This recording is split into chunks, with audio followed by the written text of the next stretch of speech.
Welcome back. Today we're going to take a look at the top 10 cryptocurrencies by market cap. Everything is in the red. We're going to start with Bitcoin, followed by Ethereum, XRP, BNB, Solana, Tron, Dogecoin, and then we're ending with Cardano and number 10. Let's get straight into it.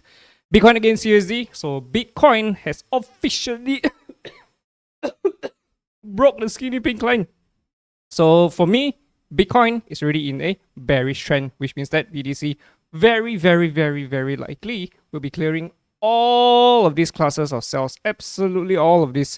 So this will bring us to the lowest point here, under here, which is around 48,000. So more likely than not, BTC is going to breach 50,000. Right now it's 75,000. So from 75 to 50 is another 25% as we fall lower. So officially BTC is just bearish. So I would say that the savior, right, will be this noisy area, in my opinion. If there's anything, right, let's change it to green, right? So this, in my opinion, is the savior. Savior. Support. Okay, wait. Support. Yeah, so in my opinion, I think this is where we could potentially find strong support. Not too sure if this is going to be the bullish reversal, but more likely than not, we're going to find strong support here. More likely than not, once we clear all these clusters of cells, very likely. So again, I have already shifted bearish. We should be looking for shorts. If anything is bearish, it's bearish. More likely than not, we're dropping to sub 50, 45,000, I would say. We should be clearing all these classes of cells. So, yeah, is wise to have cash on hand, right? If and when the opportunity presents itself, more likely than not, we could make moves for, investing, right? Not just for BTC, but in the markets as well, in stock markets. So yeah, this is because of Trump's trade tariffs.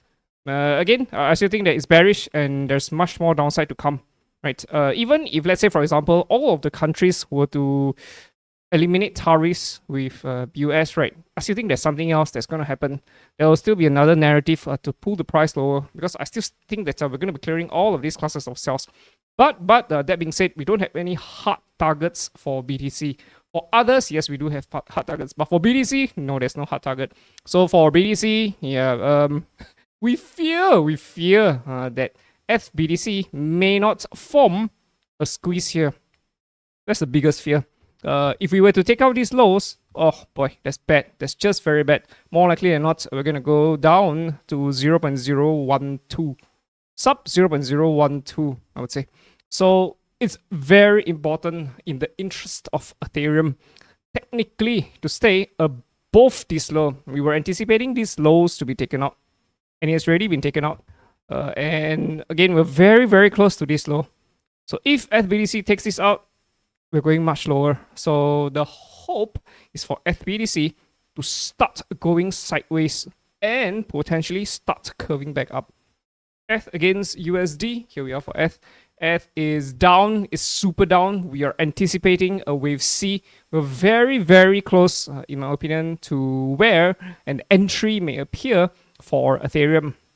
Right. Yeah, we were anticipating these lows to be taken out. So more likely than not, more downside for Ethereum. Where could we drop down to? Sub 1,003, 1,002. We may even clear all of these classes of cells before the reversal comes in for Ethereum. So as it stands, I still think that we're going to create a nice squeeze as we break higher as it stands. But the thing is, we're not too sure whether if we're going to be rising at 1,003 or we're going to clear all these classes of cells, dropping down to sub 1,000, maybe 990 or something before we start reversing. That we're not too sure. But in my opinion, I think 1,002 is quite a good area to be making moves for Ethereum. Right, we may drop to sub 1,000.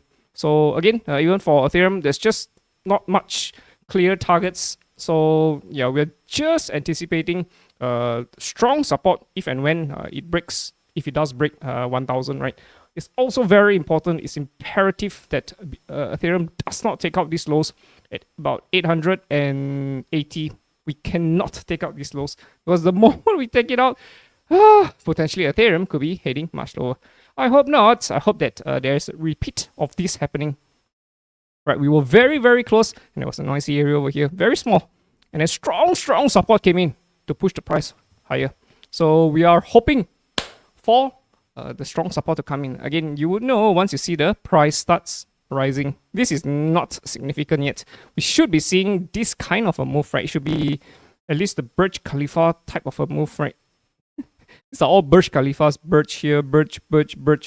So it would be great if you could see a Burj Khalifa. And then this, in my opinion, would be the sign that potentially Ethereum could be in a bullish reversal, right?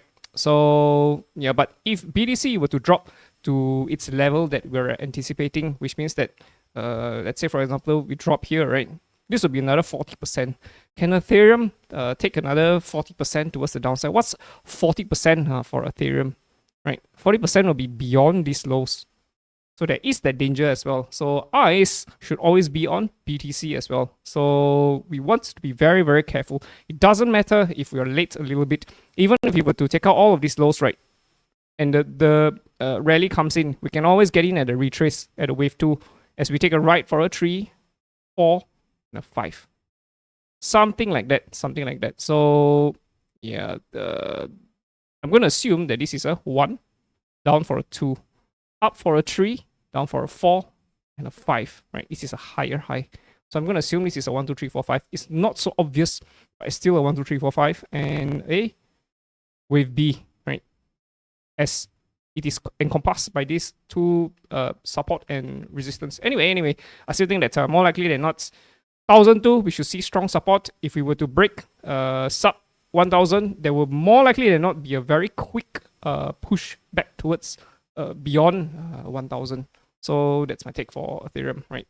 I think this is great in the sense that you can buy good projects cheap. To me, Ethereum is a good project.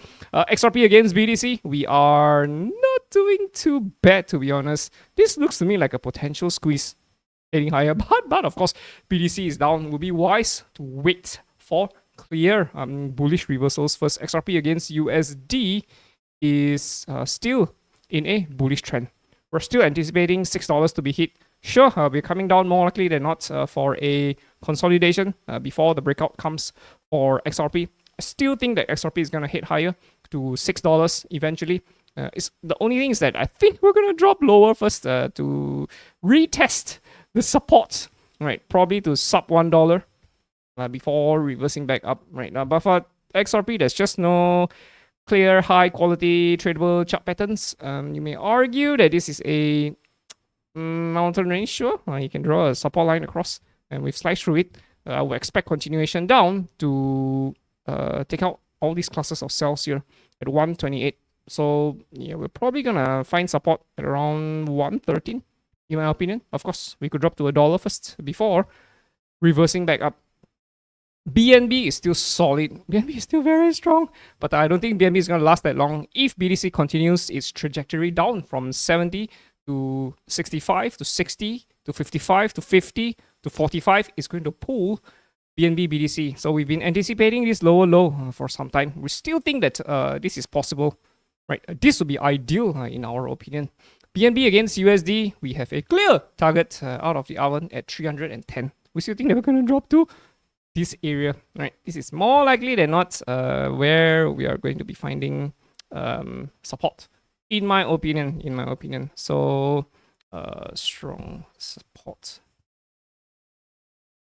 All right, I'm gonna put it here at $300, right? Because this was where we made entries. Because we saw this happening, it was like, I think this is a squeeze. So if you look very carefully, this is a very nice A, B, C, D, E. You see this? A, B, C, D. This is a very small squeeze as a wave E above the skinny pink line. Bam! We busted off. So I still think that we're gonna retest 300, right? And you can see that Binance is also forming mountains. It's only a matter of time before we break. So we are anticipating a third mountain Third mountain expected. So we are expecting a third mountain here, right? And more likely than not, this mountain should be under the skinny pink line. More likely than not. So yeah, for BNB, I think we're gonna complete the mountain and then fall down together with BDC. It is pretty close though in terms of its potential fall with BDC, right? 40%, 43%, slightly more.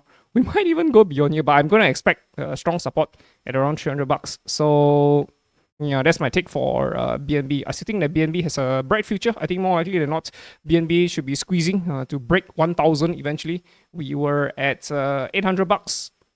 I still think this is gonna happen as we break higher. So that's my take for BNB. Solana, we have a target. We'll talk about it later. But Solana against BDC, we're anticipating it to drop here.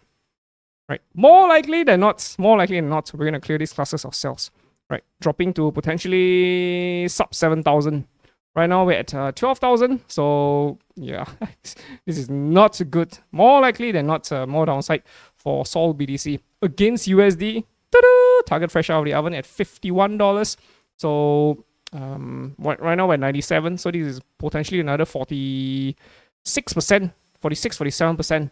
More likely than not, we're gonna drop to $50, right? Because it will tie in very well with 0.5. See that? Beautifully designed by the wheels, right? 1, 2, 3, 4, 5. Now we're falling back down. I suspect that there will be a rally before we drop lower, right? We might even drop past $51 down to 0.618 to $30. So we'll take things one step at a time. We anticipate the possibility of $30. That would be 67. But yeah, I still think that potentially we could get to $30, but we'll take things one step at a time. We were expecting a bigger right shoulder, but this is a mini right shoulder. Right? This is like Deadpool's baby hand. Yeah. Anyway, we got a right shoulder here, and we're down.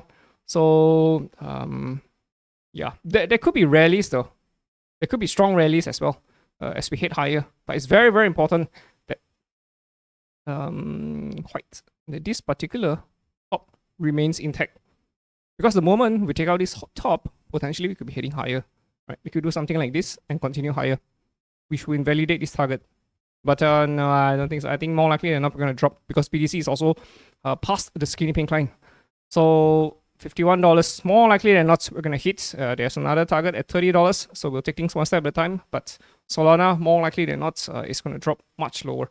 Again, to open shots, you have to wait for a rally. This is not an area to be opening shots. You have to wait for the rally to come on. I've been waiting for Solana to have a stronger rally to form a right shoulder, but yeah, not everything is textbook perfect always. Sometimes you do get it, but not always. Tron against BDC. Here we are for Tron. Tron is going sideways. I think there's something happening behind the scenes. Not too sure. Tron against USD is also, in my opinion, quite manipulated. There's just nothing much for us to do over here. There are lots of clusters of buys here. But Tron technically is still above the skinny pink line. So potentially it could still continue higher. Dogecoin. Here we are for Dogecoin. Doge against BDC is down. We're anticipating Doge BDC to hit to this noisy area over here. So yeah, more likely than not, we're going to sweep all of these cells and head lower. Like what happened over here? We cleared this, right? There'll be rallies, but it's always lower highs. Once you start seeing lower highs and you start seeing lower lows, this means that we're still in a downwards trend. We'll have to wait for that higher low, right, to come. Right, higher lows are, you know that more likely than not the trend should continue. But again, Doge is not looking good against BTC, against USD. Dogecoin more likely than not should be clearing these classes of cells, going back down to sub 8 cents. We're very, very oversold. More likely than not, again, I think that there should be a strong rally as we form a potential bearish continuation chart pattern. Right, the chart pattern did come here, but again, not textbook perfect, right? Something like a head and shoulders here as we drop. But yeah, the skinny pink line acted as a resistance before we continue lower. So again, we are bias bearish for everything, almost everything. And we're expecting these lows to be taken out at 8 cents. So sub 8 cents more likely than not for Dogecoin. ADA against BTC. Here we are for ADA. ADA is, okay, I'm not too sure how much lower we're gonna correct. ADA is in a very, very, very, very nice squeeze. I'm expecting ADA to do fantastic eventually. But yeah, it's very important we don't take out these lows. My hope is we don't take out these lows as well. But it all depends upon BTC. ADA against USD is just neither here nor there. ADA against USD is under the skinny pink line at the moment, so things are still pretty bearish. So more likely than not, we're gonna hit to this noisy area over here at around 3.5 cents. We're at 52. So okay, not 35 cents. We're at 52. So yeah, more downside for ADA. If this low doesn't hold, we're gonna go down to here, which is about 25 cents. So yeah, all things are not looking too good though. So yeah, stay freaking safe. All right, hope you guys stay safe. Keep some cash, right? Keep your gunpowder dry. If and when BTC hits, if it hits support, great. This means that potentially you can look across all the other charts, and if there are charts that present a bullish potential reversal, then we can make a move for all these other charts. But as long as BTC is bearish, it's always smart to hold cash in hand, just in case the opportunity arises to make big moves. So yeah, there you go. All right, hope you guys have a great week ahead of you. See you in the next one. Ta-ta!